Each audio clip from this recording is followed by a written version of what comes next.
Pridelander. Who has made us outsiders? Simba. Kovu's story has never made sense. He was chosen by Scar, but wasn't his son. He was raised by Zira, yet looks nothing like her, Nuka, or Vitani. And even after everything, Simba accepted him. After Zira's war ended, he never once sought out the Tree of Life. But why? Seriously, think about it. The Tree of Life was a sanctuary for lions who needed healing, a place where second chances were given. If anyone deserved a fresh start, it was Kovu. He had spent his entire life caught between two destinies, trying to prove himself to others. And yet, he stayed in the Pride Lands. Some fans think Kovu was never meant to go to the Tree of Life. Others believed he was kept away on purpose. But the truth? The truth might be something Disney never told us. What if Kovu wasn't just an Outlander cub? What if his real home was the Tree of Life all along? Today we're diving deep into the biggest Lion King mystery of all. Why Kovu never returned to the Tree of Life. If you've watched The Lion Guard, you know that the Night Pride, specifically lions like Surak and Queen Jana, share similar physical traits with Kovu. And this isn't just a coincidence. There's a theory that's been circulating for a while now, and honestly, it makes way too much sense. The idea that Kovu was always meant to be a part of the Night Pride. According to this theory, Kovu wasn't born in the Outlands at all. Instead, he was a cub from the Tree of Life, maybe even royalty, who somehow ended up with Zira's claws. Here's why it adds up. Kovu's physical features match the Night Pride more than the Outlanders. The Night Pride values strength and protection, just like Kovu was trained to be.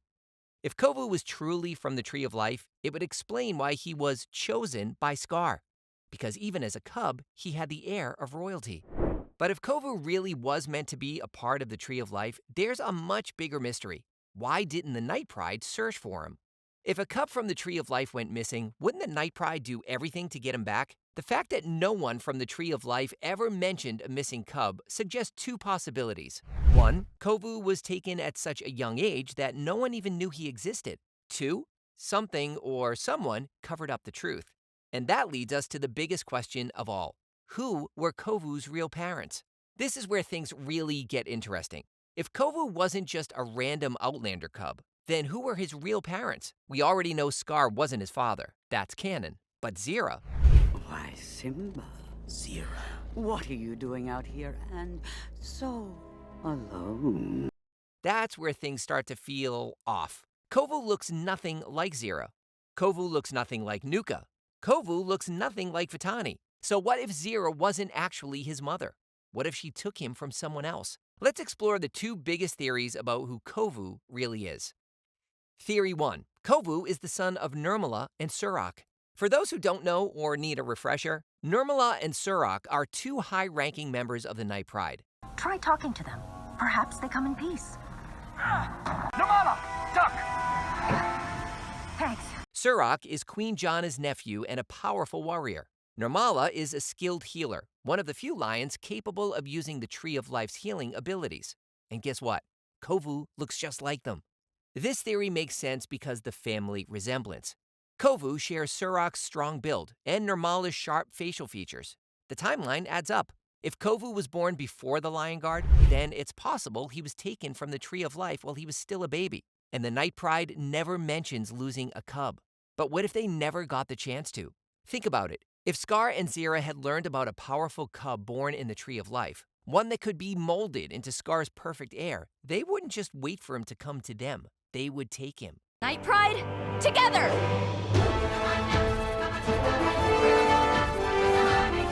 And if Kovu was taken as a baby, that would explain why he has no memory of the Tree of Life. So there's one chilling possibility why the Night Pride never searched for him.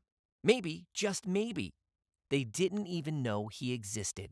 If Nirmala and Surak believed their cub was stillborn or lost in an accident, they wouldn't have gone looking for him. And if Zira found him abandoned, or made sure he was abandoned, she could have taken him as her own and rewritten his entire past.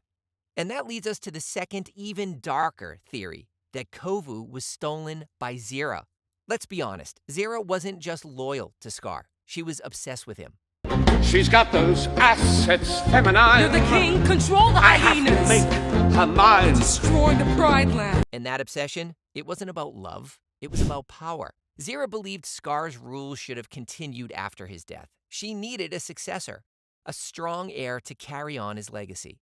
But what if Scar never had a true heir? What if Zira realized that neither Nuka nor Vitani was strong enough to rule? And what if, desperate to find the perfect lion for Scar's legacy, she stole Kovu from another pride? I think this theory works because 1. Zira saw a powerful cub outside the Outlands. 2. She took him, raised him as her own, and told Scar that he was handpicked. And 3. She lied to Kovu his entire life, making him believe he was destined to rule in Scar's name. And here's where things get really dark. If this theory is true, then Kovu never even knew his real parents. Imagine that. Imagine spending your entire life believing you were meant for one thing, only to find out it was all a lie. And honestly, this theory explains so much why Kovu was treated differently than Nuka and Vitani, because he wasn't really Zira's cub. Why Scar never called him his son, because he wasn't. And why Kovu was the chosen one while Nuka was ignored. That's because Zira didn't care about blood. She cared about power. Powerful. Yeah.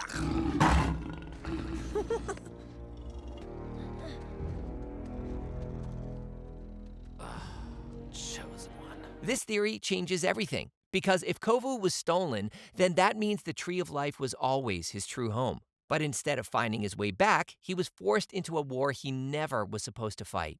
Which leads to the biggest question of all. Why did Kovu never return to the Tree of Life? Let's get into it together. Let's talk about the biggest obstacle standing in the way of these theories: the canon. If Kovu really was from the Tree of Life, if he was really stolen or lost, then why doesn't anyone in the movies or the Lion Guard ever mention it? Why does Zira outright call him her son? Why does Simba, who knows the history of the Tree of Life, never bring it up? Why does the Night Pride, who would definitely remember losing a cub, never acknowledge Kovu? It's the one thing that stops these theories from becoming fact. But here's where things get interesting. We all know that Disney has rewritten Lion King lore multiple times. For example, Scar and Mufasa were originally blood brothers in the 1994 film. Now, in Mufasa, the Lion King, Disney says they weren't related. And the Lion King 2 script originally had Kovu as Scar's biological son, until Disney got scared about the whole incest debate. So if Disney can rewrite parts of the story, what's stopping them from having left something out? Maybe Kovu's backstory was originally different. Maybe it was cut from the final version. And let's be real, how much of Zira's past do we actually know? Which leads to the next point. Zira was manipulative. She controlled Nuka, gaslit Kovu, and lied about everything. So if she really wasn't Kovu's mother, why would she say otherwise? Because if she admitted the truth, her entire plan would fall apart. Think about it. If Kovu knew he wasn't really an Outlander, would he have still fought Simba? If Kovu knew he had a home elsewhere, would he have stayed with Zira? If Simba found out Kovu was a stolen cub, would he have banished him at all? Zira needed Kovu to believe her story. She needed Simba to believe it too. Because the second Kovu started asking questions, the second the truth came out, her entire plan to take over the Pride Lands would be over. All right, let's get to the biggest question of all. If Kovu really was connected to the Tree of Life, whether by blood or destiny, then why didn't he ever go there? Why, after escaping Zira's rule, after being accepted by Simba, did he ever seek out the one place that could have given him true peace? Well, after digging through the clues, I think we have 3 possible explanations. And honestly, they all make a lot of sense.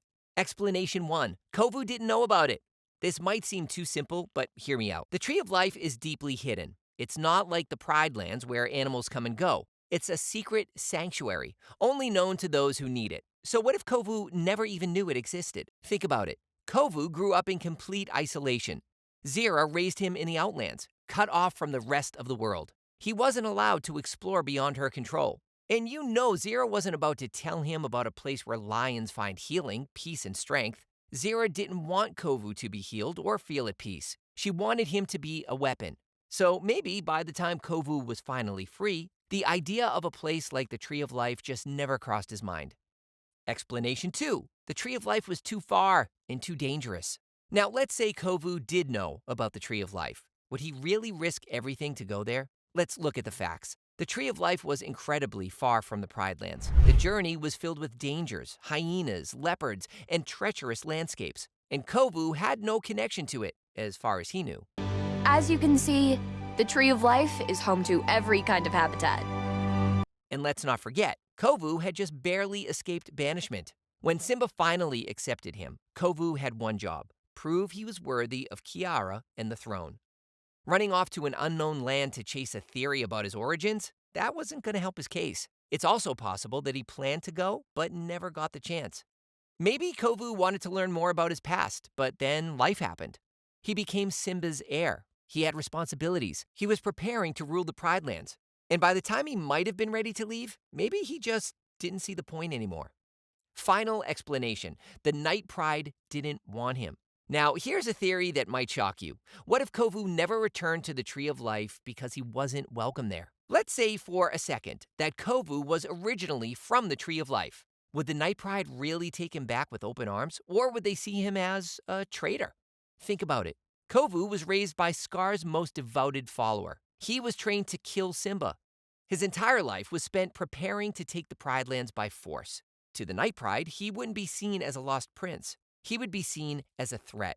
And if Queen Jana, one of the wisest lions we've seen, knew about Kovu's past, she might have decided he was better off staying away.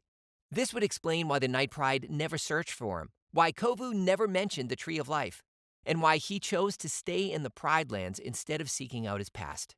Because maybe, deep down, he knew he didn't belong there anymore. At the end of the day, no matter what his origins were, Kovu chose his own fate. He could have left. He could have searched for answers. He could have chased the past, but he didn't. Instead, he stayed. He built a new life. He became Simba's heir, Kiara's mate, and the future king of the Pride Lands. Because maybe, after everything he had been through, Kovu didn't need to return to the Tree of Life. Maybe he had already found his home. Now, here's where I turn it over to you. Do you think Kovu was meant to be a part of the Night Pride? Was he stolen, or was he just another lost cub in the circle of life? And most importantly, should Kovu have gone to the Tree of Life? Or was the Pride Lands his true home all along? Drop your thoughts in the comments. I can't wait to see what the fandom thinks.